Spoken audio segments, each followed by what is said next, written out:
ಎಲ್ಲ ಕವರ್ ಮಾಡಿ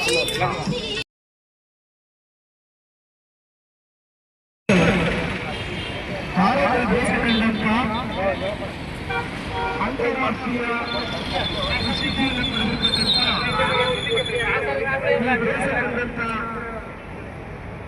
ಭಾರತದ ನೈತಿಕತೆಯ ಖ್ಯಾತಿಯನ್ನು ಪಡೆದಿರತಕ್ಕಂಥ ಗಾನಕವಿಗೆ ಅಪ್ಪ ಜಾನಕಿ ಅವರು ಇವತ್ತು ಇಹಲೋಕವನ್ನು ತ್ಯಜಿಸಿದ್ದಾರೆ.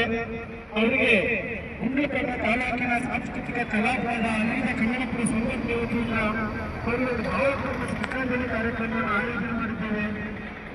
ಇಂತಹ ಒಬ್ಬ ಮಹಾನ್ ಕಲಾವಿದೆ ಈ ಬೀದಿನಲ್ಲಿ ಮಾತನಾಡಲು ಅನ್ನೋದು ನಮ್ಮೆಲ್ಲರ ಆಶಯ. ನಮ್ಮ ನಗರದಂತ ಅಮ್ಮ ಜಾನಕಿ ಅಮ್ಮನವರ ದೇಹ ಮಾತ್ರ ಹೆಸರು ಮಾತ್ರ ಮಣ್ಣಾಗಿರ್ಬೋದು. ಅವರು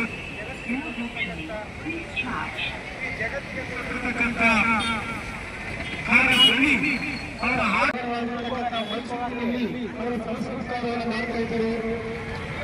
ಕನ್ನಡವರ ದೇಹವಾಗಿ ಅವರ ಹಾಡುಗಳು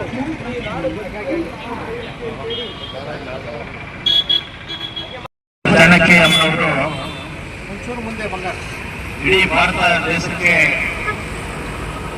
ಗಾಯನದ ಮೂಲಕ ಗಾನಕೋಗಿಲಾಗಿದ್ರು. ಅವರ ಧ್ವನಿ ಕಂಠ ಯಾವ ರೀತಿ ಇದೆ ಅಂತಂದ್ರೆ ಶಾಂತಿ, ದುಃಖ, ಸಂತೋಷ ಎಲ್ಲ ಅವರ ಧ್ವನಿಯಲ್ಲೇ ಸಿಕ್ಕಿತ್ತು. ಈ ತರ ಒಂದು ಅಮ್ಮನವ್ರನ್ನ ಕಳ್ಕೊಂಡಿರೋದು ನಮಗೆ ತುಂಬಾ ದುಃಖಕರವಾದ ಸಂಗತಿ. ಜಾನಕಿ ಅಮ್ಮ ಅವರಿಗೆ ಆತ್ಮಕ್ಕೆ ಶಾಂತಿ ಸಿಗಲಿ.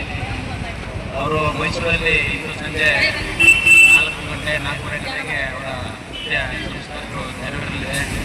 ಅಭಿಮಾನಿಗಳೆಲ್ಲ ಅವರಿಗೆ ಈ ಒಂದು ಶ್ರದ್ಧಾಂಜಲಿ ಸಲ್ಲಿಸಿ ಈ ಒಂದು ಎಲ್ಲ ಒಂದು ಈ ಕಾರ್ಯಕ್ರಮಕ್ಕೆ ಆಗಮಿಸಿರುವ ಎಲ್ಲ ಬಂಧುಗಳಿಗೂ ನಾನು ಧನ್ಯವಾದಗಳನ್ನು ತಿಳಿಸ್ತೇನೆ. ಎಲ್ಲರಿಗೂ ನಮಸ್ಕಾರ. ಎಲ್ಲ ನನ್ನ ಸಹೋದರ ಬಂಧುಗಳೇ, ಈ ದಿನ ನಮ್ಮೆಲ್ಲರಿಗೂ ಇದೆ. ನಮ್ಮ ಖ್ಯಾತ ಗಾಯಕರು ಆಗಿರತಕ್ಕಂಥ ಶ್ರೀ ಎಸ್ ಜಾನಕಮ್ಮನವರು ಸುಮಾರು 17-20 ಭಾಷೆಗಳ ನನಗೆ ಗೊತ್ತಾದ ಮಟ್ಟಿಗೆ 48,000ಕ್ಕೂ ಅಧಿಕ ಒಂದು ಹಾಡನ್ನ ಅವರು ಹಾಡುವ ಮುಖಾಂತರ ಖ್ಯಾತಿ ಗಳಿಸಿರೋದು ತಮ್ಮೆಲ್ಲರೂ ಗೊತ್ತಾಗ್ತಾ ವಿಚಾರ. ಗಾನ ಹೋಗಿದೆ ಇನ್ನಿಲ್ಲದ ಲೋಕಕ್ಕೆ ಹೊರಟೋಗಿದ್ದಾರೆ. ಹಾಗಾಗಿ ಅವರ ಒಂದು ಸಿನಿ ರಂಗಕ್ಕೆ ಚಿತ್ರರಂಗಕ್ಕೆ ಅಪಾರವಾದ ಒಂದು ಕೊಡುಗೆ ಅವರ ಹಾಡಿನ ಮೂಲಕ ಹಲವು ನಟರ ಚಿತ್ರಕ್ಕೆ ಅವರ ಹಾಡಿನ ಅಂಬರೀಷ್, ಎಲ್ಲ ಪ್ರಸಿದ್ಧ ಕಲಾವಿದರ ಚಿತ್ರಕ್ಕೆ ಹಾಡುವ ಮೂಲಕ ಬಹಳ ಕೊಡುಗೆಯನ್ನು ಕೊಟ್ಟಿದ್ದಾರೆ. ಈ ದಿನ ದುಃಖಕರವಾದ ಸಂಗತಿ. ಅವರ ಆತ್ಮಕ್ಕೆ ಭಗವಂತ ಶಾಂತಿ ಕೊಡಲಿ. ಎಸ್ ಜಾನಕಿ ಅಮ್ಮನವರು ನಿಧನರಾಗಿರೋದು ನಮಗೆಲ್ಲ ತುಂಬ ದುಃಖಕರವಾದ ಸಂಗತಿ. ಅವರು ಏನಂದರೆ ಅವರ ವಿಶೇಷತೆ ಅಂದರೆ ಚಿಕ್ಕ ಮಕ್ಕಳ ವಯಸ್ಸನ್ನು ಕೂಡ ಸರಾಗವಾಗಿ ಆಡ್ತಕ್ಕಂಥ ಏಕೈಕ ವ್ಯಕ್ತಿ ಅಂದರೆ ಎಸ್ ಜಾನಕಿ ಅಮ್ಮನವರು ಅಂತ ನಾವು ಸಂತೋಷದಿಂದ ಹೇಳ್ಕೋಬೋದು. ಅವರು ಸುಮಾರು ಎಷ್ಟೋ ಸಾಂಗ್ಗಳನ್ನ ಕನ್ನಡದಲ್ಲಿ ಆಡ್ತಕ್ಕಂಥ ಎಲ್ಲ ಗೀತೆಗಳು ಕೂಡ ಬಹಳ ಪ್ರಸಿದ್ಧವಾಗಿವೆ.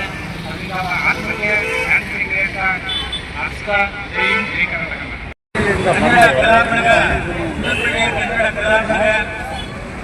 ಮಾತೃಶ್ರೀ ಅಮ್ಮನವರಿಗೆ, ಜಾನಕಿ ಅಮ್ಮನವರಿಗೆ ಶ್ರದ್ಧಾಂಜಲಿ ಕಾರ್ಯಕ್ರಮವನ್ನು ತುಂಬ ವಿಶೇಷವಾದ ಸಂಗತಿಯಾಗಿದೆ.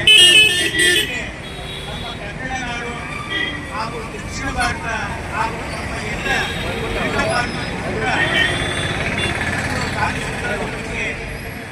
ತುಂಬ ವರ್ಷ ಆಗಿದೆ.